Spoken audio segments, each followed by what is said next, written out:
Hello friends, welcome to my channel Katha Manthan. आप लोग को बहुत अच्छे से याद होगा कि मैंने आर्किटेक्चर के ऊपर एक वीडियो बनाया था जिसमें मैंने ये बताया था कि what is architecture, if you gonna study B Arch then what type of exams you should do. तो उस एग्ज़ाम्स में मैंने आप लोग को दो एग्ज़ाम्स के बारे में बताया था। एक का नाम था नाटा और दूसरे का नाम था जेई मेंस पेपर 2।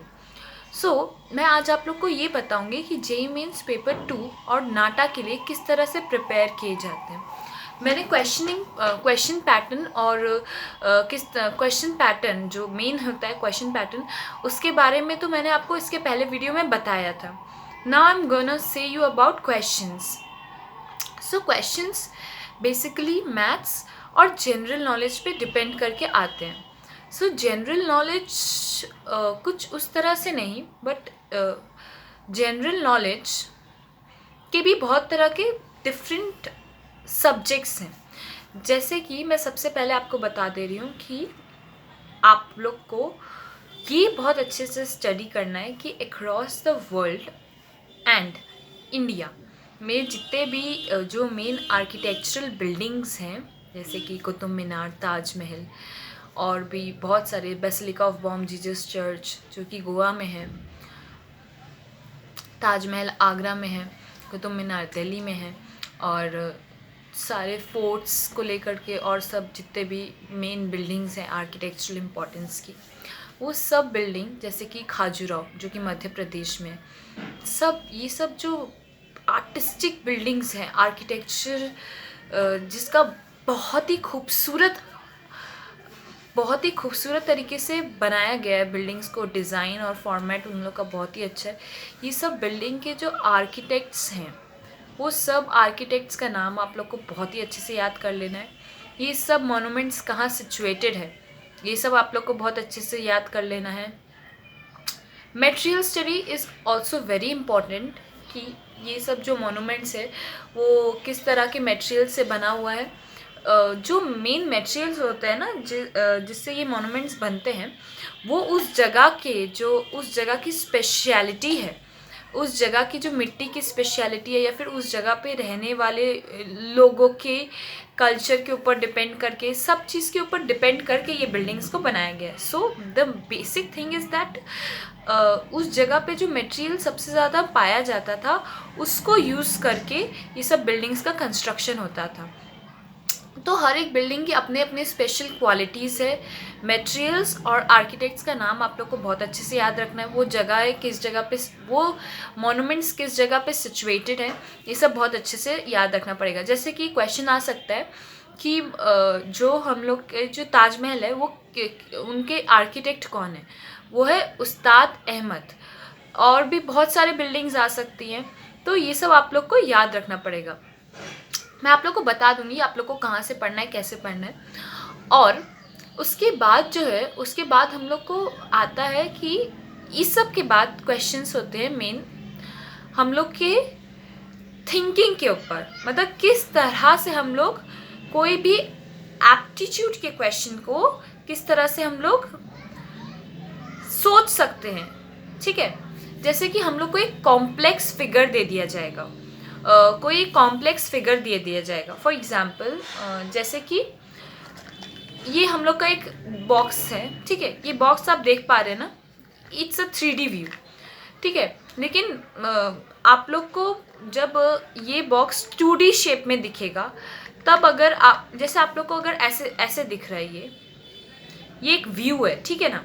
अगर आप लोग को इस तरह से पेज पे दिखा दिया जाएगा कि इस तरह का कोई स्ट्रक्चर है और इसका नंबर ऑफ सरफेसेस कितना है, तो देखिए इसका नंबर ऑफ सरफेसेस दिख जो रहा है वो सिर्फ 1, 2 और 3, 3 ठो सरफेस दिख रहा है।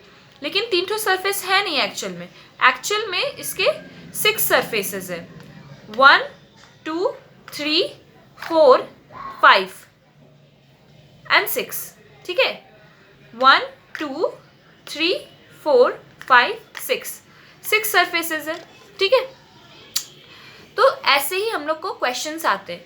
एक कॉम्प्लेक्स फिगर को व्यू में दे दिया जाता है। व्यू मतलब इस तरह से कि आप लोग को समझ में आए कि ऊपर नीचे किस तरह का है, ऐसे व्यू में दे दिया जाएगा आप लोग को 2D में। 2D मतलब जो प्लेन ऑफ शीट या स्क्रीन में रहेगा क्वेश्चन, तो आप लोग को दोनों ही एग्ज़ाम ऑनलाइन होंगे। तो मेन जो एग्ज़ाम जो दोनों ऑनलाइन होंगे, तो आप लोग के कंप्यूटर स्क्रीन में व्यू में रहेगा पिक्चर।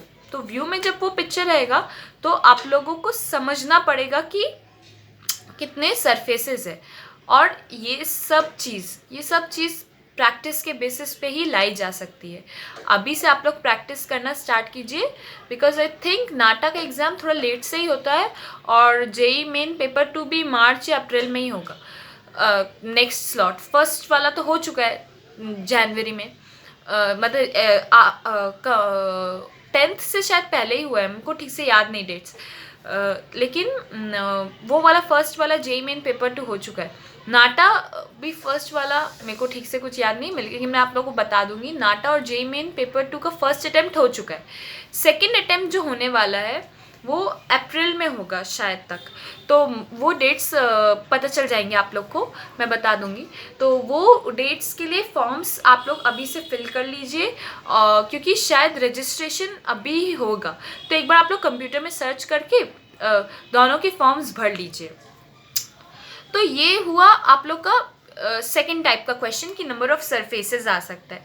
और भी कुछ आएगा, एक कॉम्प्लेक्स फिगर दे दिया जाएगा, जैसे कि उस कॉम्प्लेक्स फिगर में आप लोग को बताना पड़ेगा कि नंबर ऑफ सर्कल्स कितने हैं, जैसे और वो इस तरह से पिक्चर में दिया रहेगा ना कि सर्कल्स कुछ कुछ हाफ होंगे, कुछ कुछ फुल होंगे। तो आप लोग को बोला जाएगा कि इसमें से फुल सर्कल कौन सा है, तो हो सकता है उसमें से सिर्फ एक ही फुल सर्कल हो या 2 ही फुल सर्कल हो, ऐसे करके भी दिया जाएगा। Count the number of circles, ऐसे करके भी क्वेश्चन दिया जाता है।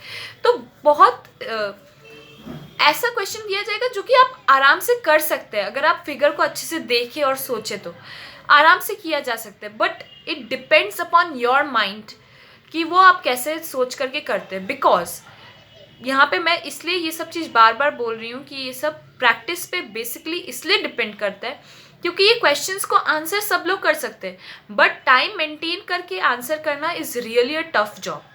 Because when you are giving NATA exam it is only of 60 minutes, और जेईई मेन पेपर 2 भी 3 घंटे का होता है, बट मैक्सिमम टाइम जितना आपको लगना चाहिए 60 मिनट से ज़्यादा आप लोग को थ्योरी क्वेश्चन सॉल्व करने के लिए नहीं मिलेगा, क्योंकि आप लोग को उसके बाद ड्राइंग्स भी करना है। तो थ्योरी क्वेश्चंस यही होता है मेन, कि आप लोग को इस तरह से आर्किटेक्ट्स का नाम बताना पड़ेगा, फिगर्स के बारे में सेक्शनल व्यू आप लोग को दिखा दिया जाएगा। फिर आप लोग को बोला जाएगा कि जैसे ये डिब्बा है, ये डिब्बा को खुलने के बाद ये कैसा दिखेगा, इसका पूरा 6 सरफेसेस, यहाँ से छोटा, यहाँ से छोटा, फिर इस जगह से लंबा, इस जगह से लंबा, इस जगह से एक लंबा, ऐसे करके आएगा ना इसका खुलने के बाद व्यू। तो मेन जो वही है कि आप किस तरह से सोच सकते हो एक 3D फिगर को 2D से 3D में कन्वर्ट करने के लिए। मतलब 2D मतलब 2 डायमेंशनल प्लेन, मतलब पेपर में आपको फिगर वो दिया हुआ रहेगा, या 3D में जब वो फिगर दिया हुआ रहेगा तो आप किस तरह से उसका पर्सपेक्टिव सोच सकते हो, इसी के बेसिस पे क्वेश्चंस आते हैं। And I am damn sure that वो इतना टफ नहीं होता। अगर आप थोड़ा सा भी प्रैक्टिस करेंगे तो वो आराम से अचीव किया जा सकता है, उस पर्सपेक्टिव को देखना और उस तरह से सोचने की एबिलिटी को। ये सब के बाद जो कुछ क्वेश्चंस होते हैं वो आप लोग के जनरल नॉलेज पे भी आते हैं थोड़ी बहुत, जैसे आप सब आर्किटेक्ट्स का नाम जानते हो, तो एक आर्किटेक्ट का नाम 4 ठो नाम दे दिया जाएगा, इसमें से पूछा जाएगा कि इसमें से कौन आर्किटेक्ट है, या फिर पूछ लिया जाएगा कि इसमें से कौन आर्किटेक्ट नहीं। ऐसे मेन जनरल नॉलेज पे क्वेश्चंस रहते हैं। तो ये सब क्वेश्चंस के बाद हम लोग का जो होता है एप्टीट्यूड के क्वेश्चंस होते हैं, और इसमें 2-3 जगह पे आर्किटेक्चरल जो स्टडी है उसके बेसिस पे भी क्वेश्चंस आते हैं। फॉर एग्जांपल मटेरियल स्टडी, जो कि मैं बोल रही हूँ, material study while constructing buildings, what kind of materials are needed, cement क्या होता है, ब्रिक्स क्या होता है, ये सब चीज़ का अच्छे से डिस्क्रिप्शन में आप लोग को याद रखना चाहिए। ये सब चीज़ ब्रिक्स, सीमेंट, सैंड, उसका प्रोपोर्शन, रेशियो, कि इस तरह से भी क्वेश्चंस आते हैं कि किस तरह का प्रोपोर्शन यूज़ होता है सीमेंट में, वाटर, मटेरियल जो भी बिल्डिंग में मटेरियल्स यूज़ होते हैं उसका स्टडी, किस तरह के वर्ड्स यूज़ होते हैं, ये सब स्टडी भी करना पड़ता है। इसके बाद एक इम्पॉर्टेंट थ्योरी है, that is colour theory. Colour theory के बेसिस पे भी बहुत तरह के क्वेश्चंस आएंगे। कलर थ्योरी मैं आप लोग को नेक्स्ट वीडियो में पढ़ा दूंगी कि व्हाट इज़ कलर थ्योरी, और मटेरियल स्टडी में मैं आप लोग को करा दूंगी, ठीक है, मैं नेक्स्ट वीडियो में। बट तब तक के लिए मैं बोल दे रही हूँ कि ये सब चैप्टर्स आप लोग को बहुत अच्छे से पढ़ने हैं। वो चैप्टर्स कहाँ से पढ़ने हैं? वो चैप्टर आप लोग को बी आर्क की जो बुक है, a complete self study guide for B Arch entrance examination, ठीक है, ये आर्यांत का बुक है, ठीक है, आर्यांत पब्लिकेशंस का बुक है, रिटन बाय पीके मिश्रा। तो आर्यांत पब्लिकेशंस का जो बुक है, a complete study in B Arch, वो बुक ले लीजिएगा, रिटन बाय पीके मिश्रा। उसमें आप लोग को सब कुछ मिल जाएगा। प्रीवियस ईयर्स के क्वेश्चन आंसर सॉल्व कीजिए, जेई और नाटा के, आप लोग को बहुत अच्छे से स्टडी हो जाएगा।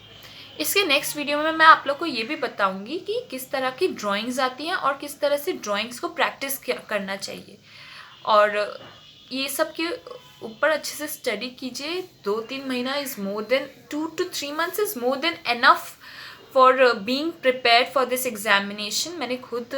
मैं खुद घर में बैठ के प्रिपेयर की थी, and I score really good marks. मेरे ख्याल से तो मैं बहुत ही अच्छे मार्क्स स्कोर की हूँ। मेरे को तो बहुत ही अच्छा लगा था, मेरा बहुत अच्छा कॉलेज में एडमिशन भी हो गया था। So I don't have any problem. मेरे को लगता है कि आप लोग भी अगर घर में बैठ करके बुक ले करके प्रिपेयर करेंगे तो आराम से प्रिपेयर हो जाइएगा। और जो भी क्वेश्चन होगा प्लीज़ आप मेरे को कमेंट सेक्शन में लिख दीजिएगा, बता दीजिएगा, मैं उसका आंसर दे दूँगी। तो जो भी डाउट्स हो आप मेरे से पूछ सकते हैं, और ये सब क्वेश्चंस जो है मैं उसको अच्छे से डिस्क्राइब भी कर दूंगी 1-2 ठो आप लोग को नेक्स्ट वीडियो में। तब तक के लिए आप लोग वो बुक खरीद करके एक पढ़ना शुरू कर दीजिए। Okay friends, thank you for watching my channel Katha मंथन।